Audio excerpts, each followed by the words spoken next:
দেশের বিভিন্ন সীমান্তে ভারতীয় সীমান্তরক্ষী বাহিনী বিএসএফ এর পুশিং চেষ্টা অব্যাহত থাকলেও বিজিবি এবং স্থানীয় সীমান্তবাসীর কঠোর নজরদারিতে সেই চেষ্টা বারবার ব্যর্থ হচ্ছে। ঢাকার পক্ষ থেকে বলা হয়েছে, অবৈধভাবে অন্য দেশে অবস্থানকারী নাগরিকদের প্রত্যাবাসনে আন্তর্জাতিক আইন ও প্রতিষ্ঠিত দ্বিপক্ষীয় প্রক্রিয়া অনুসরণ করা উচিত। এদিকে বাংলাদেশ ভারত সীমান্তে পুশিং, সীমান্ত হত্যা এবং বিভিন্ন অভিযোগকে ঘিরে উত্তেজনা বাড়তে থাকায় আজ থেকে শুরু হয়েছে বিজিবি ও বিএসএফ মহাপরিচালক পর্যায়ের 4 দিন ব্যাপী সীমান্ত সম্মেলন। বর্তমান সরকারের আমলে এটি দুই বাহিনীর মধ্যে প্রথম উচ্চ পর্যায়ের সীমান্ত বৈঠক। সীমান্তে মানবাধিকার ও আন্তর্জাতিক আইন লঙ্ঘনের অভিযোগ, বিশেষ করে পুশিং, সীমান্ত হত্যা এবং বাংলাদেশের আকাশসীমায় ড্রোন ও হেলিকপ্টারের অনুপ্রবেশের বিষয়গুলোকে সর্বোচ্চ গুরুত্ব দিয়ে আলোচনায় তুলতে যাচ্ছে বাংলাদেশ।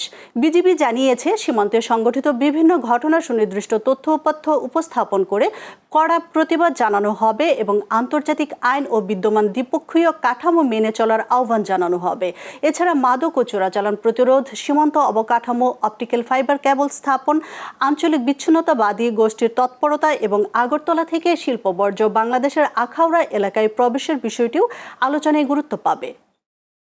নাগরিক সেবার মান উন্নয়ন, বর্জ্য ব্যবস্থাপনা ও মশা নিধন কার্যক্রম জোরদারের লক্ষ্যে আয়োজিত গণশুনানিতে সরাসরি নাগরিকদের অভিযোগ শুনে তাৎক্ষণিক সমাধানের নির্দেশ দিয়েছেন ঢাকা দক্ষিণ সিটি কর্পোরেশনের প্রশাসক মোহাম্মদ আব্দুস সালাম।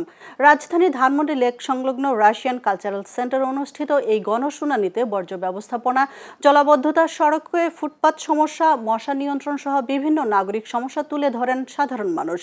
অভিযোগ শোনার পর প্রশাসক সংশ্লিষ্ট কর্মকর্তাদের দ্রুত ব্যবস্থা নেওয়ার নির্দেশ দেন এবং একাধিক বিষয়ে তাৎক্ষণিক সমাধানের পরিকল্পনাও ঘোষণা করেন। অনুষ্ঠানে প্রধান অতিথি হিসেবে সড়ক পরিবহন ও সেতু মন্ত্রী শেখ রবিউল আলম বলেন, এই ধরনের গণশুনানি নাগরিক ও প্রশাসনের মধ্যে সমন্বয় বাড়াতে গুরুত্বপূর্ণ ভূমিকা রাখবে। 10টা জোনে আমরা এই গণশুনানির ব্যবস্থা করেছি। সেখানে মূলত আমরা আপনাদের সমস্যাগুলো শুনব। কর্মকর্তা যারা আছেন তারা সেই সমস্ত কিছু জবাব দেওয়ার চেষ্টা করবেন। ডেঙ্গু রোগীদের চিকিৎসা ব্যবস্থাপনায় স্যালাইন সংকট মোকাবেলায় নতুন করে 1 লাখ ইন্ট্রাভেনাস ফ্লুইড বা আইভি স্যালাইন অনুদান হিসেবে দিয়েছে Bangladesh association of pharmaceuticals industries. জানা গেছে, বর্তমানে সেন্ট্রাল স্টোরে প্রায় 1 লাখ স্যালাইন মজুত রয়েছে এবং উপজেলা পর্যায়ে আরও 20 থেকে 25 হাজার স্যালাইন বিক্ষিপ্তভাবে সংরক্ষিত আছে। তবে পরিস্থিতি বিবেচনায় হঠাৎ করে আরও সরবরাহের প্রয়োজন হতে পারে বলে স্বাস্থ্য বিভাগ সতর্ক অবস্থানে রয়েছে। স্বাস্থ্য খাতের সক্ষমতা নিয়ে বলা হয়, গত বছরগুলোতে ভেন্টিলেটর, মেডিকেল সরঞ্জাম ও ভ্যাকসিন উৎপাদনের ক্ষেত্রে ঘাটতি থাকলেও বেসরকারি খাতের সহযোগিতায় বিভিন্ন স্বাস্থ্য সংকট মোকাবেলা করা সম্ভব হয়েছে।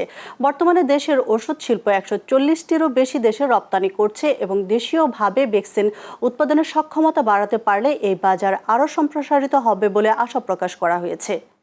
আমাদের স্যালাইন ফরেন এইড গ্রুপের কাছ থেকে পাওয়ার আগে আমাদের হঠাৎ প্রয়োজন পড়ে যেতে পারে, যেই কারণে ওনাদের কাছে আবার দ্বারস্থ হলাম। ওই দিন মাননীয় প্রধানমন্ত্রী মিটিংয়ে ছিলেন, সেখানে ওনাদের কাছে বলাতে উনি বলছেন, ঠিক আছে আমরা ব্যবস্থা করব।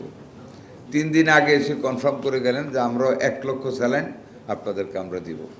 আর সেই 1 লক্ষ স্যালাইন আজকে আমরা নেব ওনাদের কাছ থেকে। এই জন্য আপনাদের কাছে ওনাদের সবাইকে একটা ধন্যবাদ, কৃতজ্ঞতা জানানোর জন্য একটা হাততালি সবার পক্ষ থেকে।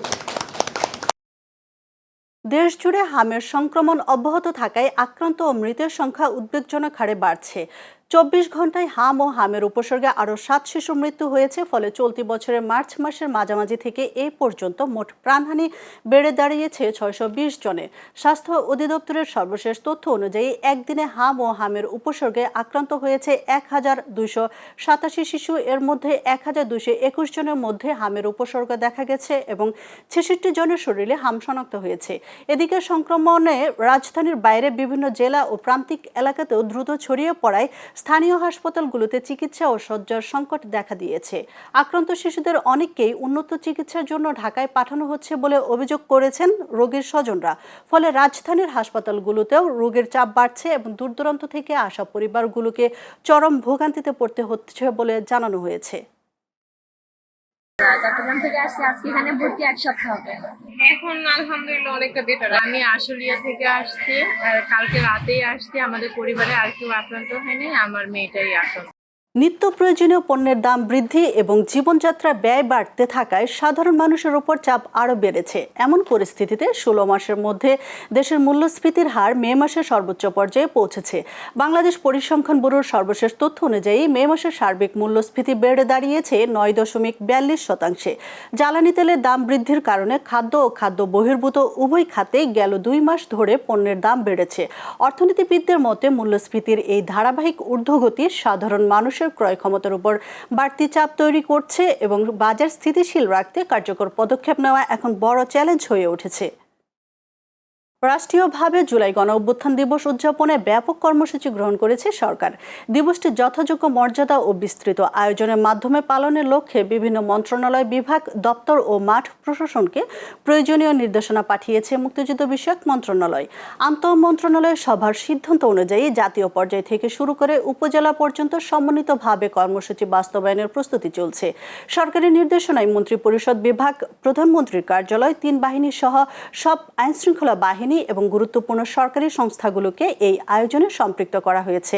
পাশাপাশি তথ্য ও সম্প্রচার মন্ত্রণালয় ও এর অধীন প্রতিষ্ঠানগুলোকে দিবসটির তাৎপর্য তুলে ধরে ব্যাপক প্রচার কার্যক্রম পরিচালনার নির্দেশ দেওয়া হয়েছে। কর্মসূচির অংশ হিসেবে জাতীয় পর্যায়ে আলোচনা সভা, স্মৃতিচারণ, সাংস্কৃতিক অনুষ্ঠান, আলোকচিত্র প্রদর্শনী এবং বিশেষ প্রকাশনার উদ্যোগ নেওয়া হয়েছে বলে জানা গেছে। মন্ত্রিপরিষদ বিভাগে বাজেট সংক্রান্ত সভা অনুষ্ঠিত হয়েছে। আজ সকালে অনুষ্ঠিত হওয়া এই বৈঠকে উপস্থিত ছিলেন প্রধানমন্ত্রী তারেক রহমান। ত্রয়োদশ সংসদ নির্বাচন পরবর্তী বিএনপি সরকারের প্রথম এই বাজেট আগামী 11 জুন সংসদে উপস্থাপন হবে।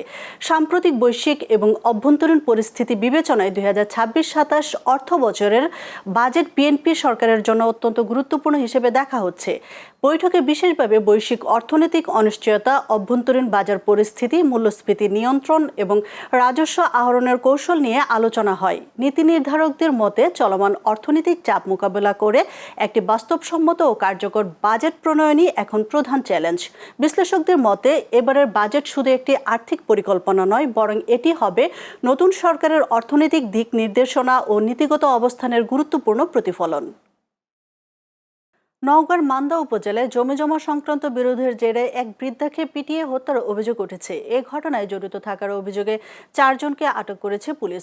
রোববার উপজেলার তারসু ইউনিয়নের ছুটিপুর পশ্চিমপাড়া গ্রামে এই ঘটনা ঘটে। নিহত আব্দুল হামিদ একই গ্রামের মেহের আলী শাহের ছেলে। স্থানীয়রা জানায় দীর্ঘদিন ধরে জমির মালিকানা ও দখল নিয়ে দুই পক্ষের মধ্যে বিরোধ চলছিল। এরই জেরে উভয় পক্ষের মধ্যে কথা কাটাকাটির এক পর্যায়ে সংঘর্ষ হয়। সংঘর্ষে গুরুতর আহত হন আব্দুল হামিদ। পরে তাকে উদ্ধার করে হাসপাতালে নেওয়া হলে কর্তব্যরত চিকিৎসক তাকে মৃত ঘোষণা করেন। মান্দা থানার ভারপ্রাপ্ত কর্মকর্তা খুরশেদ আলম জানান, ঘটনাস্থল থেকে নিহত আব্দুল হামিদের মরদেহ উদ্ধার করে মর্গে পাঠানো হয়েছে। শিল্পাঞ্চল আশুলিয়ায় জাতীয় ভোক্তা অধিকার সংরক্ষণ অধিদপ্তরের অভিযানে ভার্বি ফুড অ্যান্ড বেভারেজ ইন্ডাস্ট্রিজ নামে একটি প্রতিষ্ঠানের বিরুদ্ধে আইনি ব্যবস্থা নেওয়া হয়েছে। অনুমোদনহীন যৌন উত্তেজক ঔষধ সংরক্ষণ এবং অস্বাস্থ্যকর পরিবেশে খাদ্যপণ্য উৎপাদন ও বাজারজাত করার অভিযোগে প্রতিষ্ঠানটিকে 2 লাখ টাকা জরিমানা করা হয়েছে। রোববার আশুলিয়ার দক্ষিণ গাজী চট এলাকায় গোপন সংবাদের ভিত্তিতে অভিযান পরিচালনা করে জাতীয় ভোক্তা অধিকার সংরক্ষণ অধিদপ্তর। অভিযানের নেতৃত্ব দেন অধিদপ্তরের সহকারী পরিচালক মোহাম্মদ হাসানুজ্জামান। অভিযানে প্রতিষ্ঠান থেকে নকল ওরস্যালাইন, হজমি, সি-ভিট সহ বিভিন্ন খাদ্য পণ্য এবং অনুমোদনহীন যৌন উত্তেজক ঔষধ মজুদের প্রমাণ পাওয়া যায়। প্রতিষ্ঠানটিকে 2 লাখ টাকা জরিমানা করা হয়। ব্রাহ্মণবাড়িয়ার আশুগঞ্জে প্রশাসনের 2 দফা অভিযানের পরও আবারও সক্রিয় হয়ে উঠেছে বালু ব্যবসায়ী ও ড্রেজার সিন্ডিকেট। সরকারি নিষেধাজ্ঞা অমান্য করে শরীফপুর ইউনিয়নের পাগলা নদী তীরবর্তী এলাকা থেকে ড্রেজারের মাধ্যমে বালু উত্তোলন করে 2 ও 3 ফসলি জমি ভরাটের অভিযোগ পাওয়া গেছে। রোববার বিকেলে অভিযান পরিচালনা করেন আশুগঞ্জ উপজেলার সহকারী কমিশনার ভূমি কাজী রবিউস সারোয়ার। অভিযানে প্রায় 2000 ফুট পাইপলাইন অপসারণ করা হয় এবং সংশ্লিষ্টদের 1 লাখ টাকা জরিমানা করা হয়। চট্টগ্রামের বাঁশখালীতে মাদকবিরোধী অভিযান পরিচালনা করে ৩ ব্যক্তিকে কারাদণ্ড দিয়েছেন ভ্রাম্যমাণ আদালত। একই অভিযানে অবৈধ ঔষধ মজুত ও বিক্রির দায়ে একটি ফার্মেসিকে ১০,০০০ টাকা জরিমানা করা হয়েছে। রোববার বাঁশখালী উপজেলার বিভিন্ন এলাকায় এ অভিযান পরিচালনা করা হয়। অভিযানে বিভিন্ন ইউনিয়ন থেকে মদ্যপ অবস্থায় থাকা মোহাম্মদ মাইনুদ্দিন, মোহাম্মদ শহীদুল্লাহ ও জামাল হোসেনকে আটক করা হয়। একই সময়ে দক্ষিণ জলদি এলাকায় প্রণব কান্তি বিশ্বাসের মালিকানা একটি ফার্মেসিতে অভিযান চালিয়ে অবৈধ ঔষধ মজুদ ও বিক্রির অভিযোগে ১০,০০০ টাকা জরিমানা আদায় করা হয়। অভিযান পরিচালনা করেন বাঁশখালী উপজেলা সহকারী কমিশনার ভূমি ও এক্সিকিউটিভ ম্যাজিস্ট্রেট মোহাম্মদ ওমর সানি আকন। নোয়াখালী জেলা যুবদলের সভাপতি মঞ্জুরুল আজিম সুমন কেন্দ্রীয় যুবদলের ভাইস প্রেসিডেন্ট নির্বাচিত হওয়ায় নতুন কেন্দ্রীয় কমিটিকে শুভেচ্ছা জানিয়ে নোয়াখালীতে আনন্দ মিছিল অনুষ্ঠিত হয়েছে। রোববার বেগমগঞ্জ উপজেলার চৌমোহনী বাজার এবং জেলা শহর মাইজদীতে পৃথকভাবে জেলা ও উপজেলা যুবদলের উদ্যোগে আনন্দ মিছিল অনুষ্ঠিত হয়। মিছিলে উপস্থিত ছিলেন জেলা যুবদলের সদস্য আবুল কালাম আজাদ, চৌমোহনী পৌর বিএনপির সদস্য সচিব নিজামুদ্দিন, আব্দুল বাতেন সুজন সহ বিভিন্ন নেতাকর্মীরা। ব্রাহ্মণবাড়িয়ার বিজয়নগর উপজেলায় অভিযান চালিয়ে প্রায় ১,৩০,০০,০০০ টাকা মূল্যের ভারতীয় জিরা ও একটি কাভার্ড ভ্যান জব্দ করেছে বিজিবি। সোমবার ভোরে গোপন সংবাদের ভিত্তিতে বিজয়নগর উপজেলার ইসলামপুর এলাকায় অভিযান পরিচালনা করা হয়। বিজিবির একটি বিশেষ টহল দল একটি কাভার্ড ভ্যান তল্লাশি চালিয়ে ৬,০০০ কেজি ভারতীয় জিরা জব্দ করে। বিজিবি জানায় জব্দকৃত জিরা ও কাভার্ড ভ্যানের বাজার মূল্য ১,৩০,০০,০০০ টাকা। উদ্ধার করা মালামাল ও যানবাহন আখাউড়া কাস্টমস অফিসে জমা দেওয়া হবে। সরাইল ব্যাটালিয়ন ২৫ বিজিবির অধিনায়ক লেফটেন্যান্ট কর্নেল জাব্বার আহমেদ বলেন, ব্রাহ্মণবাড়িয়ার বিজয়নগর ও আখাউড়া এবং হবিগঞ্জ জেলার সীমান্ত নিরাপত্তা নিশ্চিত করা এবং চোরাচালান প্রতিরোধে বিজিবির আভিযানিক কার্যক্রম ও গোয়েন্দা তৎপরতা অব্যাহত রয়েছে। উত্তর বঙ্গোপসাগর এবং তৎসংলগ্ন এলাকায় মেঘমালা সৃষ্টির প্রভাবে পটুয়াখালীর কুয়াকাটা সংলগ্ন বঙ্গোপসাগর এখন বেশ উত্তাল। সাগরের সৃষ্টি হয়েছে ছোট বড় ঢেউ, যা অবিরাম আছড়ে পড়ছে উপকূলীয় তীরে। গতকাল থেকে পটুয়াখালী সহ জেলার বিভিন্ন স্থানে থেমে থেমে গুঁড়ি গুঁড়ি থেকে মাঝারি ধরনের বৃষ্টিপাত অব্যাহত রয়েছে। বৈরী আবহাওয়ার কারণে উপকূলীয় এলাকার জনজীবনেও পড়েছে প্রভাব। এদিকে আবহাওয়া অধিদপ্তর জানিয়েছে, পটুয়াখালী, বরিশাল, খুলনা, নোয়াখালী ও কক্সবাজার সহ দেশের ১১টি অঞ্চলের উপর দিয়ে ঘন্টায় ৪৫ থেকে ৬০ কিলোমিটার বেগে অস্থায়ী দমকা বা ঝোড়ো হাওয়া বয়ে যেতে পারে। সংশ্লিষ্ট নদীবন্দরগুলোকে ১ নম্বর সতর্ক সংকেত দেখাতে বলা হয়েছে। এছাড়া উপকূলীয় এলাকা ও সমুদ্র বন্দরগুলোর উপর ঝোড়ো হাওয়া বয়ে যাওয়ার আশঙ্কায় পায়রা সহ দেশের সব সমুদ্র বন্দরকে ৩ নম্বর স্থানীয় সতর্ক সংকেত দেখিয়ে যেতে নির্দেশ দেওয়া হয়েছে।